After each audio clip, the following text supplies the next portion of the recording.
లహరి వాళ్ళ అత్తగారు లగ్నపత్రిక రాయించుకోవడానికి పంతులు గారు ఆనంద భైరవి వాళ్ళ ఇంటికి వస్తారు. అప్పుడు పంతులు గారు లగ్నపత్రిక రాసి వినిపిస్తాడు. ఇలా రాసి వినిపించుకుంటూ ఇలా అంటాడు, అమ్మ, లగ్నపత్రిక చదవడం పూర్తయిపోయింది. ఇప్పుడు అమ్మాయి అబ్బాయికి బట్టలు పెట్టి ఒకరినొకరు నోరు తీపి చేసుకోండి అని పంతులు గారు అంటారు. అప్పుడు వెంటనే వాళ్ళు అమ్మాయికి అబ్బాయికి బట్టలు పెట్టి ఒకరినొకరు లడ్డు స్వీట్ తినిపించుకుంటారు. తర్వాత లహరి రూమ్లోకి వెళ్ళిపోతుంది. వెంటనే శరణ్య కూడా లహరి వెనకాలే వస్తుంది.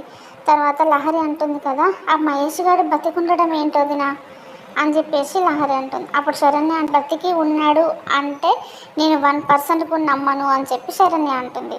అప్పుడు లహరి అంటుంది కదా, కానీ సత్య వాళ్ళ తమ్ముడు గొంతు గుర్తుపట్టడా, పైగా తను పోలీస్ కదా వదినా అని చెప్పేసి లహరి అంటుంది.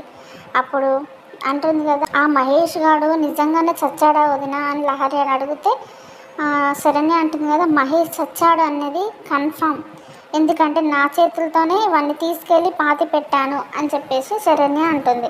వీళ్ళు ఇలా మాట్లాడుకుంటుండగానే లహరి కాబోయే భర్త వచ్చి గుమ్మం దగ్గర నిలబడతాడు. సైలెంట్గా వింటాడా లేదా అప్పుడే వచ్చాడా ఏంది అనేది కన్ఫామ్గా తెలియదు. అసలు వింటే ఏం జరుగుతుంది, లేదా వీళ్ళే ఏదన్నా మాట మారుస్తారా, ఏం జరుగుతుందో నెక్స్ట్ ఎపిసోడ్లో చూద్దాం. Please subscribe my channel.